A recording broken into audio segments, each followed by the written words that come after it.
जय श्री राम भाइयों। मैं मोहम्मद लिस्सा डॉक्टर मौलाना सस्ती रामानंद आश्रम से। देखिए, आज महाशिव पुराण में से हिरण्याक्ष और हिरण्यकश्यप दो भ्राता थे। राक्षस कुल में उत्पन्न हुए थे। जब ज्यादा अत्याचार करने लगे, उन्होंने उग्र तप किया। हिरण्याक्ष और हिरण्यकश्यप ने। हिरण्याक्ष की मृत्यु हो गई। भगवान ने शूकर रूप धारण करके उसकी लीला समाप्त कर दी। जब उसकी मृत्यु हो गई भाई की, तो उसके प्रतिशोध में हिरण्यकश्यप ने एक अंगूठे से खड़े होकर के ऊपर अपनी भुजा उठा करके आकाश की तरफ देख करके उग्र तप किया। ब्रह्मा जी ने उसको वरदान दिया और उसने मांगा, मैं रात में, दिन में, सुबह में, शाम में, आकाश में, पाताल में, पृथ्वी में देव दानव किसी जीव मात्र से न मरूं, किसी भी समय मेरी मृत्यु न हो। ऐसा वरदान प्राप्त करके उसने उग्र अत्याचार किए, देवताओं को जीत लिया, स्वर्ग में शासन हो गया, त्रिलोकी को दग्ध करने लगा, सताने लगा, ऋषि मुनि ब्राह्मणों धर्म का प्रतिशोध करने लगा। बहुत अत्याचार के कारण उसका एक पुत्र हुआ, प्रहलाद। वो भगवान का भक्त था।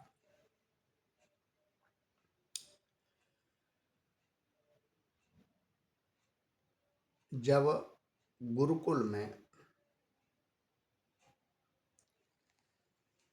उनके गुरु स्वर्णामृत उसे पढ़ाते थे, तो वो भगवान का नाम ही पढ़ता था। इससे कुपित होकर के उसने तरह तरह की यातनाएं भक्त प्रहलाद को दी, मारने के बहुत प्रयास किए। जाको राखे साइया मार सके न कोई, चाहे जग बैरी क्यों न हो।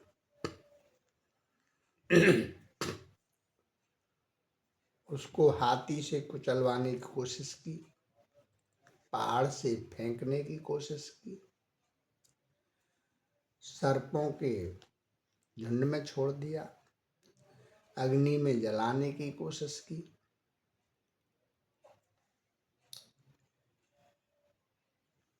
लेकिन वह सिंह नाम की एक उनकी बहन थी, हिरण्यकश्यप की, उसे वरदान प्राप्त था। एक चादर थी उस पर, उसमें अग्नि में नहीं जलती थी, उसे ओढ़ करके बैठ जाती थी, तो अग्नि देव उसको जलाते नहीं थे। ऐसे ही उसने बीड़ा उठाया भक्त प्रहलाद को मारने का। बहुत सारी लकड़ी इकट्ठी करके उसके ऊपर बैठ गई, भक्त प्रहलाद को बिठा लिया गोद में। प्रभु की कृपा से इतनी जोर से हवा चली कि वो पट उड़ करके भक्त प्रहलाद में लिपट गया, उसका वो होलिका का, और उसमें आग लगा दी गई, तो वो जल के मर गई। भक्त प्रहलाद बच गए। क्रोधित होकर के हिरण्यकश्यप ने तलवार निकाल करके भक्त प्रहलाद का हनन करने की कोशिश की, हत्या करने की और खम्भे से बांध दिया। कहा अब तेरा भगवान कहाँ है? तो भक्त प्रहलाद ने बहुत सुंदर जवाब दिया कि जल में, थल में, अग्नि आकाश में, यत्र तत् सर्वत्र वर्जते भगवान, सब जगह है। बोले इस खम्भ में है? बोले हाँ खम्भ में भी है। खम्भ को अग्नि से लाल कराने लगा, तपाने लगा तो उस पे वो चींटी चलने लगी। भक्त प्रहलाद ने समझ लिया, प्रेरणा ले ली कि जब ये चींटी नहीं जल रही है तो मैं नहीं जल सकता। और जैसे ही भक्त प्रहलाद को मारने के लिए तलवार का वार किया, उस खम्भ को फाड़ करके भगवान प्रकट हो गए और भगवान का दिव्य रूप जो है आधा शेर का आधा मनुष्य का, नरसिंह हो गए। सबसे बड़ा बलवान अवतार है ये भगवान का, पूर्ण कला से। और उस हिरण्यकश्यपु को अपने घुटनों पर रख लिया और उसको सारे वरदान गिनाए कि अब रात्रि नहीं, नहीं दिन नहीं, नहीं संध्या नहीं, नहीं धूप नहीं, नहीं छां नहीं, नहीं आकाश पाताल पृथ्वी कुछ भी नहीं कि नहीं। अब मेरी तरफ देख, नर भी नहीं, पशु भी नहीं। अब वो बोलती बंद हो गई। जो जो उसने वरदान मांगे थे उसमें से एक भी नहीं था। शर्त पूरी हो गई। भगवान ने अपने नखों से, यानी हथियार तो नहीं है, अस्त्र शस्त्र नहीं है, नहीं है, और उसका हृदय विदीर्ण कर दिया। उसकी गोविंदाय नमो नमः करी, उसका उद्धार हुआ। अब नरसिंह भगवान भक्त प्रहलाद को सूंघने लगे, प्यार दुलार करने लगे, चाटने लगे। बोले हे भक्त, मेरे आने में देर हो गई, मुझे क्षमा करना। सारे देवताओं ने स्तुति की, तब जाकर के अपने उसी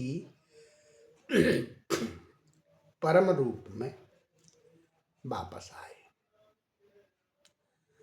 तो इसका आशय ये है कि श्रद्धा, भाव, भक्ति और प्रेम से जो स्मरण करता है परमात्मा का, जो पूजा करता है परमात्मा की, जो भक्ति करता है, जो भगवान के तत्व से ज्ञान प्राप्त करता है, परमात्मा उसकी अवश्य सहायता करते हैं।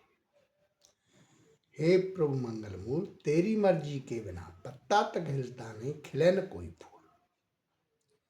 ये निश्चित है। इससे हमें पूर्ण विश्वास होना चाहिए कि कोई शक्ति ऐसी है जो हमारी रक्षा करती है, जो हमें चला रही है, जिसकी प्रेरणा से सब कुछ हो रहा है। इन पौराणिक शास्त्रों की कथा से हमें ये प्रेरणाएं मिलती हैं, हमें ये शिक्षाएं मिलती हैं, और ये कथाएं व्यर्थ नहीं है। इनका आशय यही है। तो आपने ये कथा सुनी, समझ लिया, और कुछ शब्दों में बता देता हूँ। हिरण्यकशिपु और हिरण्याक्ष, अहंकार और क्रोध, ये दो भाई हैं। ये शरीर पूरा जो उनकी पुरी है, इसी में रहते हैं। ये अंतःकरण उनका घर है। और जब जब कुमति रूपी कुकर्म जो है हमारे प्रेरित करते हैं, तब तब हमें आत्मा रूपी परमात्मा ही बचा सकता है। जय श्री राम। मस्त रहें, व्यस्त रहें, खुश रहें, आनंद रहें। जय श्री राम।